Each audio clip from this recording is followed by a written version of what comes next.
We have here this Nine of Pentacles energy. For some reason, ito kasi yung energy na nakikita mo yung isang person as someone na single.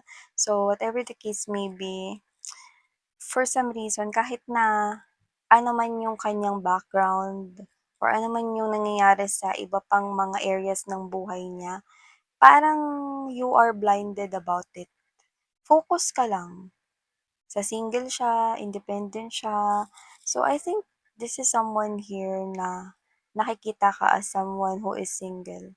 So, kahit hindi niya alam yung buong information about you, whether you are taken or whether you are uh, connecting here with someone or may nagugustuhan ka sa someone na yun, no, parang nakikita ko dito wala siyang pakialam dun. Wala siyang pakialam sa ibang mga information about you. No, basta nakikita ka niya as somewhat here single. Wow, that is some kind of weird message right off the bat, no? Kaya naman, parang itong klase ng reading natin ngayon no, is parang kakaiba. Pero for some reason, I don't know. I find it creepy.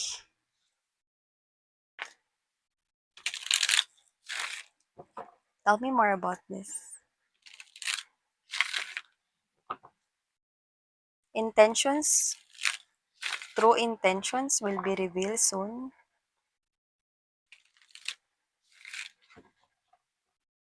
This is someone here who can't stop thinking about you and is so desperate to get your attention.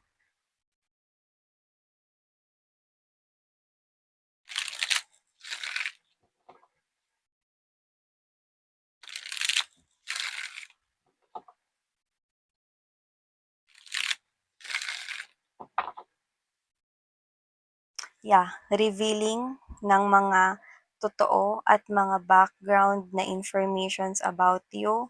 Hindi siya nababother sa mga yan. So, nakikita ko rito na yung emotions niya patuloy pa ring tumitindi at lumalago dito. No? So, hindi ko alam kung ano talaga nangyayari rito. Pero for some reason, I'm seeing the infinity sign or symbol. So, posibleng meron na rito kayong tinatayo. Baka yung iba, you're setting down to have a happy family and home with someone or may asawa na kayo or may kakonek kayo. For some reason, I'm picking up that infinity symbol here. You know? So, kung sino man tong energy na 'to 'no, yeah, yeah, yeah. You know, look at this. Ayan, 'di ba? Look at that, the water. So, I'm seeing right here na kung meron man kayong ka-connect, you have the same emotions and feelings right here. But for some reason, there's some kind of creepy energy 'no, lingering 'no. Parang may isa pang energy rito 'no, na parang ewan ko, it's so weird.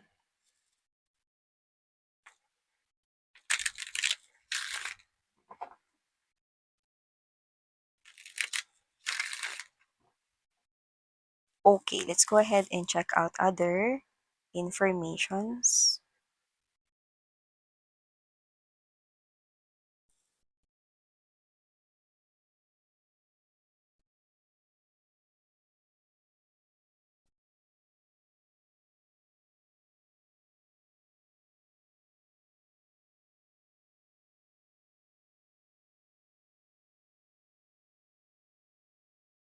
Hmm,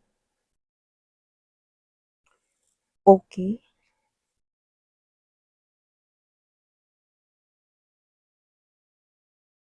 okay.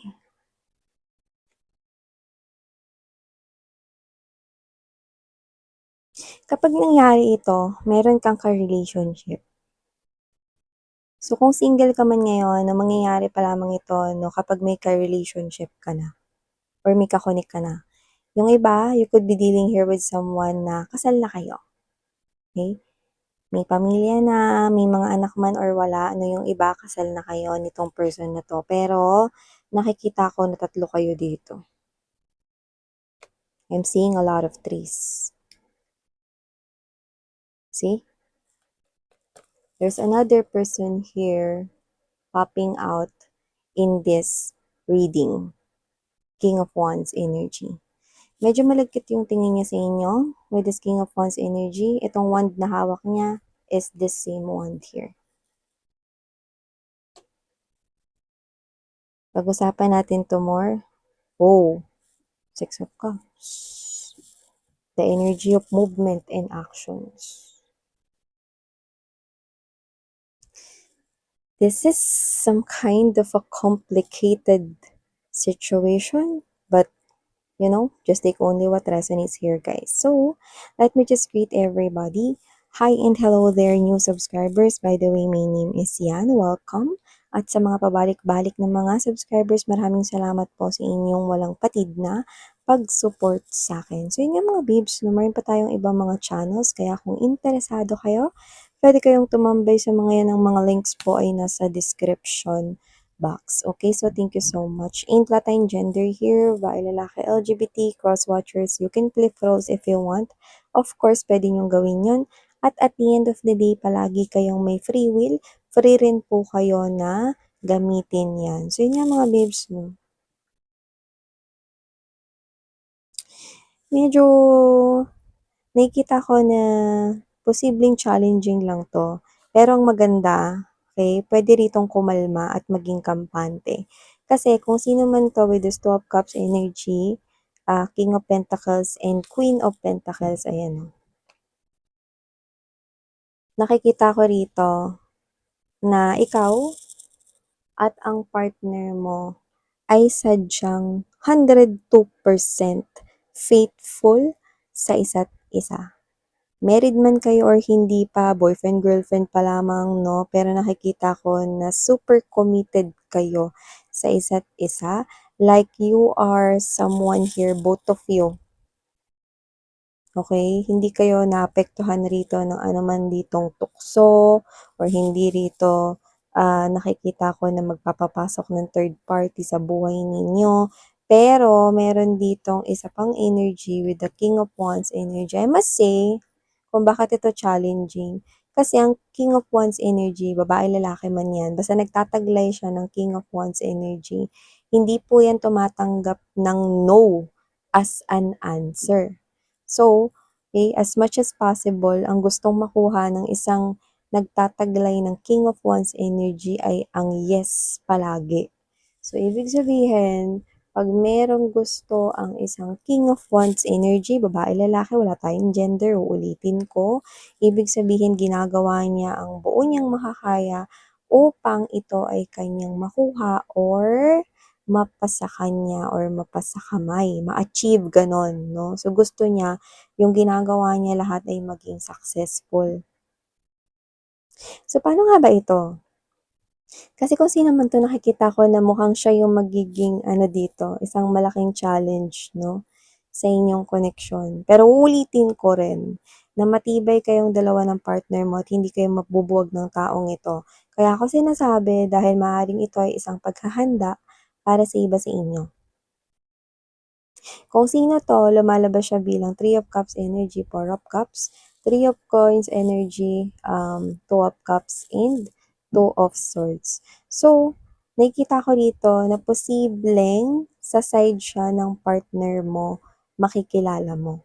So, either katrabaho niya yan or friend niya yan, no? Pero posibleng yan ay someone here na hindi sila ganun ka-close or pwedeng sabihin natin sa iba, pwedeng bago lang yan, pwedeng bagong pasok lang sa trabaho nila or bagong kakilala niya, bagong friend, no? Lumalabas rito na ganyan.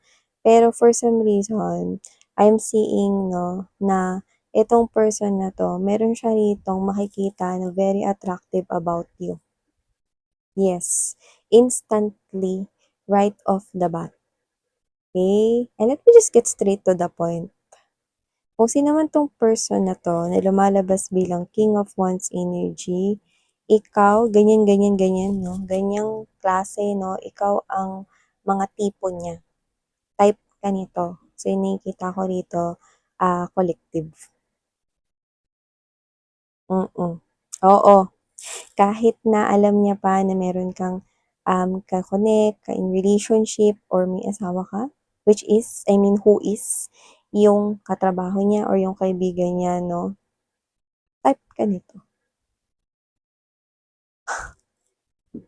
I know, this also gives me goosebumps here, but you cannot really stop someone from liking you, lalo na kung right off the bat, ikaw yung tipo niya. May mga tao kasing gano'n, eh, 'no, parang the first time na, "Yeah, ito talaga yung type ko, eh, ganyan, ganyan talaga yung type ko." 'No, so gano'n yung nakita niya sa'yo. Well, hindi ko naman siya nakikita rito na isa siyang human being na walang respeto sa kapwa human beings. Pero sa nakikita ko rito, isa lang rin siyang human being na nagkakagusto sa alam niyang type niya. For some reason, ikaw yung nakikita kong tipo niya ritong babae or tipo niya ritong lalaki. LGBT, of course, welcome rin kayo mga sweethearts. Just take how this resonates, okay? So, nakikita ko dito na posibleng ipakilala siya sa'yo ng iyong husband or wife, or posibleng ipakilala siya sa'yo rito 'no, ng iyong boyfriend or your girlfriend or kung sino tong ka-connect mo 'no. Pero yung boyfriend or yung girlfriend or yung wife or husband mo 'no, with this Two of Swords energy and there's this Hierophant strongly, ibig sabihin 'no, posibleng naramdaman or makaramdam rin agad 'no, ng instinct or yung intuition ng iyong partner is maramdaman niya rito na parang, "Teka lang, parang there's something off about this." Nararamdaman niya rin, 'no, na posibleng merong gusto sa'yo 'tong pinakilala niya sa'yo, na friend niya, new friend or bagong katrabaho or katrabaho, whoever, this King of Wands energy is nararamdaman rin niya rito, na parang may something sa tingin sa'yo nitong person na 'to, na parang ang dami-daming parang mga mensaheng natatanggap ng partner mo 'no, about this person here 'no, na ayaw niya sanang isipin pero hindi niya rin mapigilan kung bakit gano'n yung mga nare-receive niya na parang mga messages intuitively or instinctly. So, kung sino man 'tong partner mo 'no, alam mo kasi ganito yan, eh, nararamdaman kasi ng kapwa babae ang kapwa babae at nararamdaman kasi ng kapwa lalaki ang kanyang kapwa lalaki. Lalo na kapagka pagdating sa ganitong sitwasyon, pagdating sa love. Kaya alam ng person mo na posibleng may gusto yang pinakilala niya sa'yo. 'Yan. Huwag tayo masyadong mag-dive into conclusions, pero sasabihin ko naman sa inyo kung ano yung nakikita ko dito. Pero kaya nga sinabi ko na sa inyo, inunahan ko na kayo 'no, ang King of Wands po ay hindi po basta-basta yan sumusuko. Kaya sinasabi ko na rito na maaaring pinakita sa atin ang ganitong klase ng sitwasyon sapagkat upang paghandaan mo. Kasi nakikita ko na hindi lang ito ang umpisa at huli na makikita mo 'tong person na 'to. Nakikita ko rito na magkakaroon pa kayo ng encounter at posibleng siya yung gumawa ng paraan upang mangyari yun. Like let's see, pagtapos ng work lalabas sila 'no, together with your husband or your wife kung katrabaho niya man yun or friends niya. Ngayon 'pag lumabas sila 'no, puwedeng sabihin niya na, dun sila na magbibigay siya rito ng or yung friend nila ng place kung saan sila puwedeng uminom, let's say Paddy's Point. Hindi pa ako endorser ng lugar na 'yan 'no, pero kunwari ganyan 'no, sa inuman. And then puwede niyang i-suggest rito na, "Uy, pre dun natin ituloy yung inuman sa bahay niyo." 'Yan 'no, may pag-suggest na gano'n. Kaya nga inuunahan ko na kayo kasi ang King of Wands energy, yan po yung energy ng mga parang ano, eh, um, aggressive, gumawa ng mga aksyon. Gano'n yung nakikita ko. So, hindi yan kasi yung klase ng energy na uupo lang sa tabi ta's walang gagawin. Yan kasi yung klase ng energy 'pag may crush siya gusto niya laging makita yun.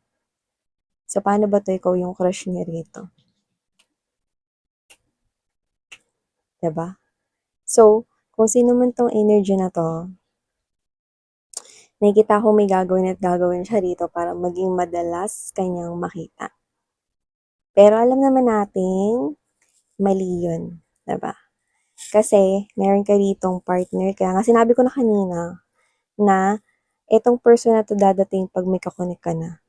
May asawa ka na, may boyfriend, may girlfriend ka na, meron ka na ritong someone right beside you. Pero ang maganda, hindi ko kayo nakikitang mabubuwag ng partner mo kasi may pag-uusap na agad na mangyayari rito, eh. Masyado kasi kayong open sa isa't isa, which is maganda sa isang relationship. Kaya ang pag-uusapan niyo na rin 'to, parang puwedeng ikaw yung mag-open ng umpisa or i-open sa'yo ng husband mo or wife mo ito or boyfriend, girlfriend mo na parang iba yung tingin sa'yo nung kasama kasama ko kanina. "Oo nga, naramdaman ko rin yun babe, eh." Mga ganyan, nung pag-uusapan niyo yan 'no. For some reason, maganda yung samahan ninyo ng person mo 'no, tsaka hindi ko kayo nakikitang mabubuwag 'no, kasi happy kayo together. Wala akong nakikita rito na gusto kayong makasama habang buhay kundi ang isa't isa lang. Kaya nga sabi ko sa inyo, ito ay isang challenge dito kasi bakit challenging? Kasi sa dinami-dami ng mga courtyards 'no, ang King of Wands ang nakatipo sa inyo. Yan po kasi yung mga tipo ng energy na hindi sumusuko agad-agad, eh. Buti kung King of Cups yan. 'Pag King of Cups kasi tatago niya lang yung feelings niya sa'yo 'no. Eh, dito kasi with this fiery energy, Knight of Wands 'no, tumindi pa kamo. Kasi Knight of Wands tumawid ng King of Wands 'no, nag-improve yung passion niya. This person, lumaki, ayan 'no. Sabi ko nga sa inyo, ito yung wand na hawak niya, ayan 'no, mas lumaki 'no. Mas nag-zoom in, nag-focus at nakikita kong nagfo-focus siya sa'yo rito 'no. So, miss yan. Agawin ba ako niyan sa person ko 'no, posible yun mahal, hmm. Kasi lumalaki, eh, 'no, yung feelings niya rito 'no, pero I must say hindi pa puto love. Siguro puwede natin 'to i-categorize as desire, lust, passion, kasi type ka niya, eh, 'no, Type type ka niya. Yun, yung mga kagaya mo yung tipo niya, eh, yun yung sinasabi niya sa'kin dito, 'no. At medyo mahirap yun iwasan kasi parang siya 'tong energy na may sinasabi siya sa'kin rito that with the Nine of Swords energy Hierophant and there's this Sun card. Parang ilang beses na rin siya 'no, na parang may mga times na siguro matagal na 'tong single or nagta-travel naman siya sa iba't ibang places 'no, pero wala siyang nakikitang type niya 'no, tapos may nakita siyang type niya, yun nga lang, taken na. Who is ikaw nga yun. May ka-relationship ka, may boyfriend, girlfriend, may husband, wife ka na or whatever, may pamilya ka na rito, pero ano ba yan, ikaw yung type niya, 'di ba? So, hindi ko nakikita na crush lang 'to, kaya nga alam mo naman 'no, na spirits and angel guys always have their way para makarating ang mensaheng ito sa'yo. Pero huwag kang mag-alala kasi hindi ka naman nag-iisa rito. Dalawa naman kayo ng partner mo na haharapin 'to, eh. Ito maganda, parehas kayong stable yung energy at saka kayong dalawa hindi kayo yung ano, um, naghahanap ng away dito 'no. As much as possible kalmado lang kayo, stay grounded lang kayo 'no, pero magiging challenge ito sa inyo. Kasi umpisa pa lang mararamdaman niyo na agad na posibleng ito yung person na, magtangkang posibleng paghiwalayin kayo or maging challenge sa inyong koneksyon. Pero never kayo mapo-fall sa kanila, oo. Hindi ko kayo nakikitang maghihiwalay ng partner mo, pero posibleng paghiwalayin kayo nito.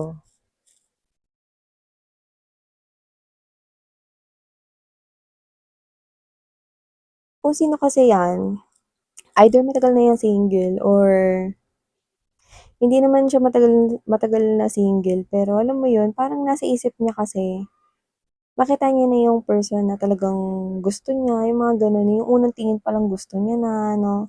Eh, kaso 'yun nga, unang tingin pa nga lang ikaw na yung nagustuhan, anong gagawin mo ano bang gagawin niya rito, 'di ba? So, wala rin naman sa'kin yung sagot kung ano yung gagawin mo sa mga collective ko dito. Pero kung magbibigay ako ng advice sa'yo, King of Wands 'no, sa King of Wands na 'to 'no, ibibigay kong advice sa kanya ay ka 'no, layuan mo ang mga noxious ko rito dahil nasa isang maganda silang relationship. Wag mong sirain ang kanilang relationship, 'yan 'no. Pero hindi ko nakikitang masisira niya ito. Actually, let me just, say this, kahit na gagawa siya ng mga movements rito, hindi ko nakikitang, gagamit siya rito ng mga paninira or what. Pero yung pag-express na gusto ka niya or may gusto siya sa'yo, yes na yes. Pero yung sabihin natin na parang may paninira, may pagsisinungaling or ano ba, hindi ko nakikita yun. Mm. So, kung sino man siya, medyo, you know, hindi ko nakikitang pagseselosan siya ng partner mo. Pero, mas nakikita ko dito na bothered, no, ang partner mo dito kasi parang siya na mas nakakapansin ng galawan na 'to may pagka-aggressive, eh. Yung parang kunyari sa office 'no, yung mga ano niya may pagka-competitive siya, yung mga gano'n. Yung mga characteristics niya, behaviors niya napapansin nitong person mo. Kaya medyo nag-aalala siya rito 'no, kasi, baka may mga times na na alam mo yun, lumampas siya sa boundaries niya. Let's say, baka imbitahan ka na niya 'no, outside, mag-date kayo or ayain ka niya 'no, ayaw niya na parang ano actually, ang pinaka nakikita ko rito, posibleng, um, imbitahan or anyayahan ka niya na maging friend ka niya. So, yun nakikita ko rito. Excuse me. Posibleng maging, ayan, excuse me. Yan na nagsimulang mag-react yung aking throat chakra dito 'no, kasi I think hindi ka rito makakapagsalita because this Four of Cups energies matitigilan ka rito. Dahil alam mo na iba yung intention niya at hindi ito basta friend lang. So, maaaring mapag-usapan niyo 'to ng partner mo kung dapat mo bang tanggapin yung friendship na 'yan 'no. Puwede makipagkaibigan sa'yo, hingin yung number mo or whatever 'no. So, hindi kita nakikita makakasagot diyan agad. Tanungin ko muna yung partner ko, wala kasi akong ano, eh, social media. Mga gano'n yung nakikita ko dito sa'yo 'no, may pag-iwas. Hindi ka kaagad makakasagot diyan ng diretso, 'yan. "Ay hindi ako active kasi sa social media," mga gano'n sasabihin mo. "Ay naku nasira kasi yung cellphone ko, eh. Yung battery ko kasi laging low ba't hindi pa ako nakakabili ng bagong cellphone." 'Yan 'no.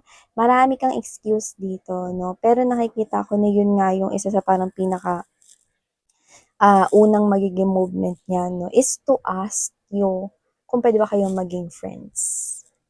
'Di ba sa iba madali lang 'yan sagutin, pero pagdating sa tao na 'to, kailangan mo pa ng teamwork with your partner kasi ramdam ninyong dalawa na na puwedeng maging hadlang itong person na 'to.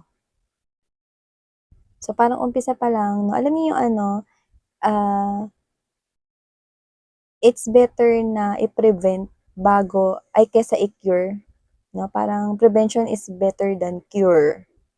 So, for this thing to be prevented from here, you are now making a solution 'no, para mapigilan ito, 'yan. Uulitin ko, hindi ko kayo nakikitang magbe-break ng partner mo na walang gano'n sa bokabularyo ng diksyonaryo ng isip niyo. Sa utak ninyo na wala ritong maghihiwalay. Pero yun nga na-challenge siya, okey? So, ito ang mga mensaheng nakuha ko here for you, guys. Thank you so much for your time spent here. Please do check out other channels, Sarang Heyo Love and Light. Annyeong!